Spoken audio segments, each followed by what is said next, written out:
여러분 안녕하십니까? 포항 MBC 뉴스투데이입니다. 오늘도 대과 경북은 평년 기온을 웃돌며 덥겠습니다. 특히 자외선 지수도 매우 높은 단계가 예상되는데요. 자세한 날씨 유하경 기상캐스터가 전해드립니다.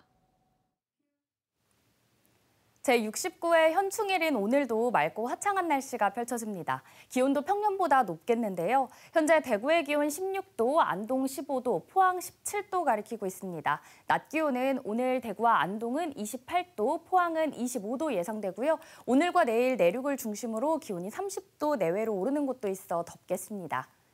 당분간 평년을 웃도는 기온이 이어지겠고요. 낮더위와 함께 일교차도 벌어지겠습니다. 때이른 더위와 함께 햇볕도 강하겠습니다. 오늘도 자외선 지수 높음에서 매우 높음 단계까지 치솟겠고요. 외출하실 때는 자외선 차단제를 잊지 말고 꼼꼼하게 발라주시기 바랍니다. 내일까지 맑고 더운 날씨 이어지다 토요일부터 전국에 비가 내리겠고요. 주말 동안 비가 내리며 기온 주추마다 다시 오름세 보일 전망입니다. 날씨였습니다.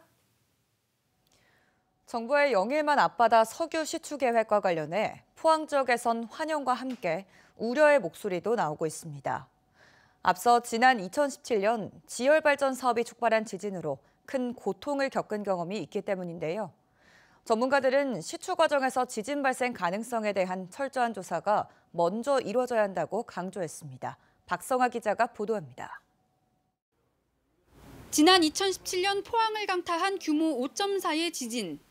조사 결과 정부의 지열발전 사업이 촉발한 인공지진으로 확인되면서 지역사회에 큰 충격을 안겨줬습니다. 한 차례 악몽을 겪은 포항 시민들은 정부의 이번 영일만 석유 시추 계획에 크게 우려할 수밖에 없습니다. 이명박 대통령이 계실 때 그 땅을 잘못 파가지고 그런 현상이 났는데 지금도 막 그 몸이 막 떨리고 그런 현상이 납니다.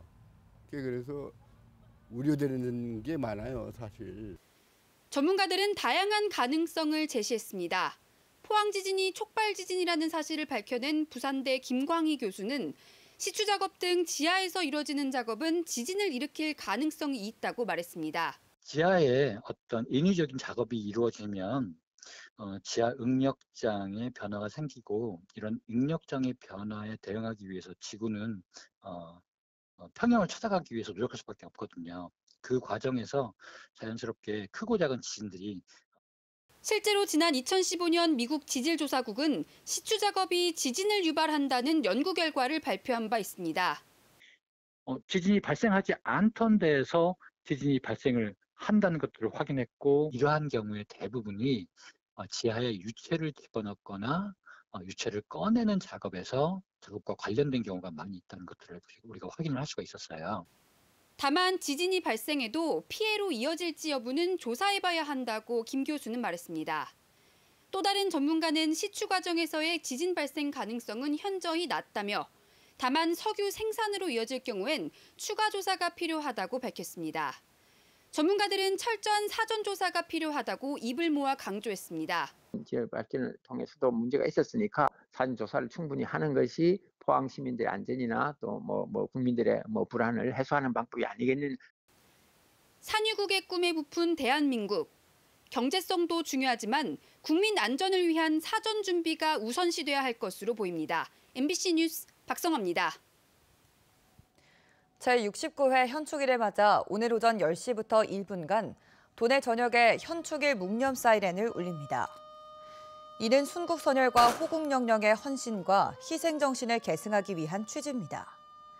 경상북도는 현충일 묵념 사이렌이 민방공 공습경보와 유사한 만큼 대피 사이렌으로 오인하지 말라고 당부했습니다.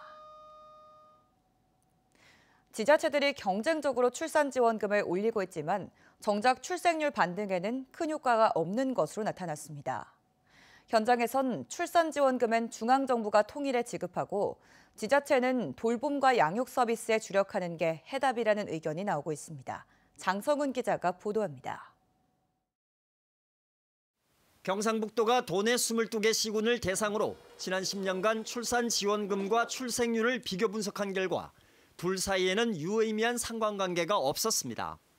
2015년 전후를 시작으로 출산지원금은 꾸준히 늘고 있는 데 반해 출생률은 오히려 지속적으로 떨어지고 있는 겁니다. 시군별 지원금은 울릉이 9,600만 원으로 가장 많고 문경 9,400만 원, 성주 8,200만 원 등 5천만 원 이상이 절반에 가깝지만 출생률 반등에 성공한 곳은 없습니다. 이렇다 보니 시군에선 출산 지원금을 차등 지급하는 현행 제도가 부적절하며 정부가 전국적으로 통일해 지급하는 것이 합리적이라는 의견이 많습니다. 출생률 반등에 성공한 독일과 프랑스 등 해외 사례 분석 결과도 내놓았습니다. 이들 국가들은 현금 지원은 중앙정부가 맡아 일괄 지급하고 지자체는 돌봄 서비스에 주력하고 있다며 돌봄 확대가 핵심이라는 겁니다. 실제로 같은 예산을 지출할 경우 지원금보다 돌봄센터와 키즈카페 등 돌봄 기반 확대가 훨씬 더 효과적이라는 연구 결과도 제시됐습니다.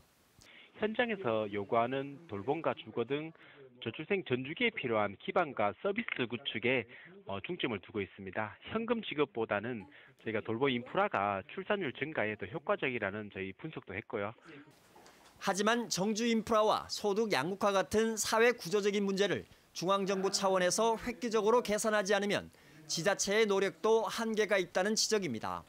현금뿐만이 아니라 이제 그 인프라를 이제 많이 구축하고 이제 정주 여건을 개선하는 측면에서 논의가 이 기반이 이제 조성이 안 되면은 이게 이제 얼마나 지자체가 자체적으로 추진하는 사업들이 실효성이 있을까? 돈을 조금 더 주는 단기적인 효과보다 출산 이후 가족의 정착을 돕는 세심한 대안이 필요해 보입니다. MBC 뉴스 장성훈입니다. 앞으로는 국가유공자뿐만 아니라 보훈보상 대상자도 자동차세를 감면받을 수 있습니다. 국가보훈부와 행정안전부는 자동차세 정기분 부과 시기인 이달부터 보훈 대상자에게 자동차세 감면 혜택을 적용하기로 했습니다. 이에 따라 보훈보상 대상자 8,300여 명에게도 시군구 세금 관련 부서를 찾아 신청하면 취득세 등 자동차세를 50% 경감받고 이는 올해 1기분부터 소급 적용합니다.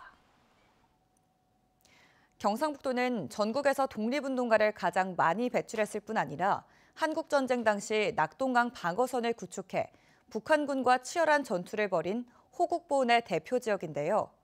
경상북도가 시군에서 관리 중인 현충시설을 총괄하는 경북 호국보훈재단을 새롭게 출범하고 호국의 성지로 발돋움할 준비에 나섰습니다. 김경철 기자입니다. 경북 독립운동기념관 건물 입구에 새로운 현판이 걸렸습니다. 경북 각지에 뿔뿔이 흩어져 있는 현충시설을 통합 관리하는 경북 호국보훈재단입니다. 경상북도 산하에 새롭게 설립된 이 재단은 안동의 경북 독립운동기념관을 비롯해 경주 통일전과 청송 항일기념관, 칠곡 다부동 전적기념관 등 4개 기관을 총괄 운영하게 됩니다.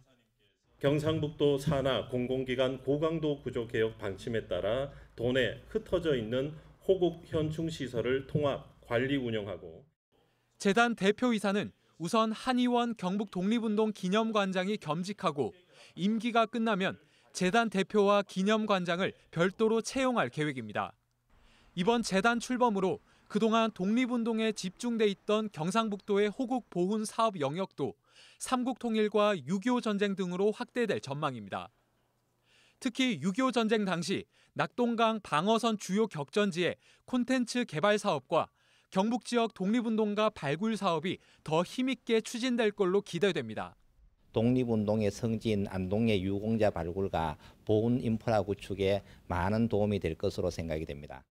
경상북도는 재단이 관리하는 4개 기관에 대해 국가 호국 현충시설 지정을 추진하는 한편 장기적으로 영양의 남자현 선생 기념관과 영천 전투기념관 등 경북 전역의 현충시설을 재단이 총괄하는 방안도 검토 중입니다. 경상북도 지방정부 차원에서 관리하는 게 아니고 통일전, 의병기념관, 다부동 전적기념관, 안동 독립기념관 모두 대한민국의 국가에서 관리할 정도의 성지로서 역할을 하도록 만들겠습니다. 경상북도는 올해 참전 명예수당을 인상하는 등 섬김의 보훈 정책을 계속 추진해 경북을 호국 보훈의 성지로 만들겠다는 계획입니다. MBC 뉴스 김경철입니다. 포항시가 농림축산식품부가 주관하는 2024년 농촌협약 공모사업에 최종 선정됐습니다. 이에 따라 국비 240억 원 등 5년간 총사업비 343억 원을 확보해 흰남노 태풍으로 막대한 피해를 입은 오천읍에 꽃봄 복합문화센터를 건립하고 연일읍에는 도시농촌 상생협력센터를 조성할 예정입니다. 농촌협약은 농림축산식품부와 지자체가 농촌의 지속적인 발전을 위해 협력하고 지원하는 패키지 사업으로 경북은 올해 포항과 안동, 영덕 등 7개 시군이 선정돼 3년 연속 전국 최다 선정을 기록했습니다. 지난달부터 전국 곳곳에 여름 코스모스로 불리는 큰 금계국이 노란 들판을 이루면서 사진 명소로 인기를 끌고 있는데요. 다른 한편에선 생태계 교란 식물로 부각되면서 우려의 목소리도 커지고 있습니다. 금계국이 실제 생태계 교란 식물이 맞는지 엄지원 기자가 전문가와 함께 둘러봤습니다. 식물 전문가와 함께 큰 금계국이 만발한 안동 낙동강변을 찾았습니다. 샛노란 금계국 군락 사이로 다양한 식물들이 공존하고 있습니다. 여기는 이제 뭐 소리쟁이라든지 털빕새 귀리, 그다음에 일부 금계국도 있고요. 네. 뭐 냉이 종류도 있고 여러 가지가 이제 어우러져서 이제 살고 있는 것이죠. 최근 강한 생명력으로 인해 생태계 교란종으로 부각되고 있는 큰 금계국.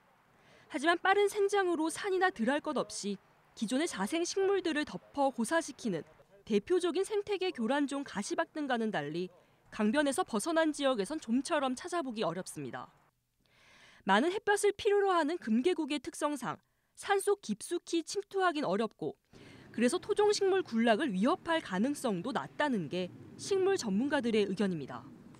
왜냐하면 이 금계국은 굉장히 높은 수준의 광도를 요구하고 하기 때문에 저기 안에 들어가면 그렇지가 않죠. 또 이미 구축돼 있는 다른 여러 가지 다양한 식물들과 경쟁을 또 해야 되기 때문에 저 안쪽까지 들어가서 활착을 하지 못하는 겁니다. 북미 대륙이 원산지인 큰 금계국은 여러 해살이 국화가 식물로 1950년대 관상용 재배 식물로 국내에 도입됐습니다. 자체 번식력이 뛰어난 외래 식물은 맞지만 생장 모습에서 보듯 다른 식물의 생장을 막는 생태계 교란종은 아닙니다. 과일 채소만 하더라도 예를 들면 해외에서 들여오는 것들이 상당히 많아요. 근데 그런 것들을 우리가 외래 식물을 먹고 있다라고 얘기하진 않죠. 예. 왜? 그런 것들이 들어와서 모든 식물들이 이 생태계를 위협하고 이 땅에 나고 자라던 토종 식물들을 잠식해가는 것은 아니거든요. 이 같은 이유로 환경부 역시 큰 금계국을 생태계 교란생물로 지정하지 않았습니다. 생태계 교란생물이란 환경부 장관이 지정한 생태계 위해성 1등급 동식물로 당장 퇴치해야 하는 법적 제재 대상입니다. 큰 금계국은 위해성 2등급입니다. 우리 생태계에 당장 해롭지는 않지만 워낙 많은 지역에서 대단지로 그것도 밀집해 식재해 상황을 지켜봐야 하기 때문입니다.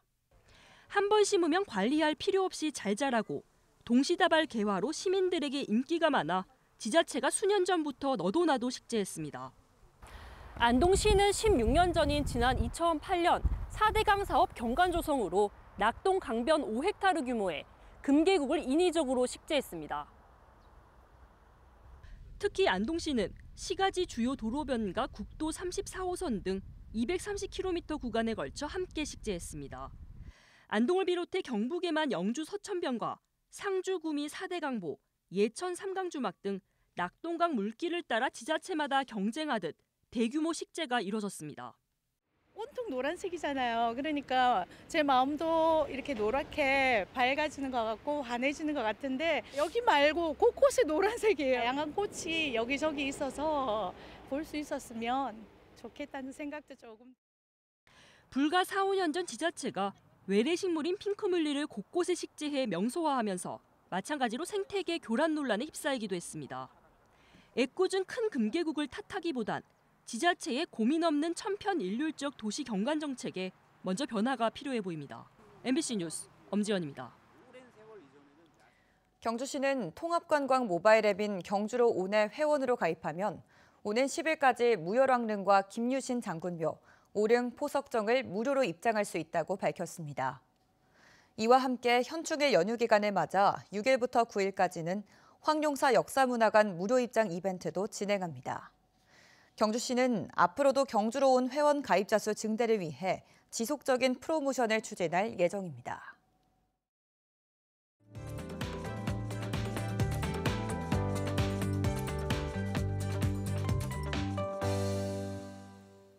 제69회 현충일인 오늘도 맑고 화창한 날씨가 펼쳐집니다. 기온도 평년보다 높겠는데요. 현재 대구의 아침 기온은 16도, 안동은 15도, 포항은 17도 가리키고 있습니다. 낮에는 대구와 안동 28도, 포항은 25도 예상되고요. 오늘과 내일 내륙을 중심으로 기온이 30도 내외로 오르는 곳도 있어 덥겠습니다. 당분간 평년을 웃도는 기온이 이어지겠고요. 낮더위와 함께 일교차도 벌어지겠습니다. 때이른 더위와 함께 햇볕도 강하겠습니다. 오늘도 자외선 지수 높음에서 매우 높음 단계까지 치솟겠고요. 외출하실 때는 자외선 차단제를 잊지 말고 꼼꼼하게 발라주시기 바랍니다. 위성 영상입니다. 오늘 전국적으로 동해상에서 동쪽으로 이동하는 고기압의 가장자리에 들겠습니다. 자세한 지역별 날씨 보시면 오늘 우리 지역 구름 많겠고요. 미세먼지 좋음으로 공기도 깨끗하겠습니다. 바다의 물결은 0.5m에서 최고 1m로 잔잔하게 일겠습니다. 오늘 아침 대구의 기온 16도, 김천은 15도로 출발해서요. 낮에는 대구 28도, 김천은 30도까지 올라 덥겠습니다. 안동의 현재 기온 15도, 봉화는 11도로 시작해서요. 낮에는 안동 28도, 봉화는 27도 예상됩니다. 포항의 아침 기온은 17도 가리키고 있고요. 낮에는 25도 전망됩니다. 내일까지 맑고 더운 날씨 이어지다 토요일 전국에 비가 내리겠고요. 토요일 주말 잠시 기온이 주춤하다 다음 주부터는 다시 오름세 이어질 전망입니다. 날씨였습니다. 이상으로 포항 MBC 뉴스투데이를 마칩니다. 시청해주신 여러분 고맙습니다.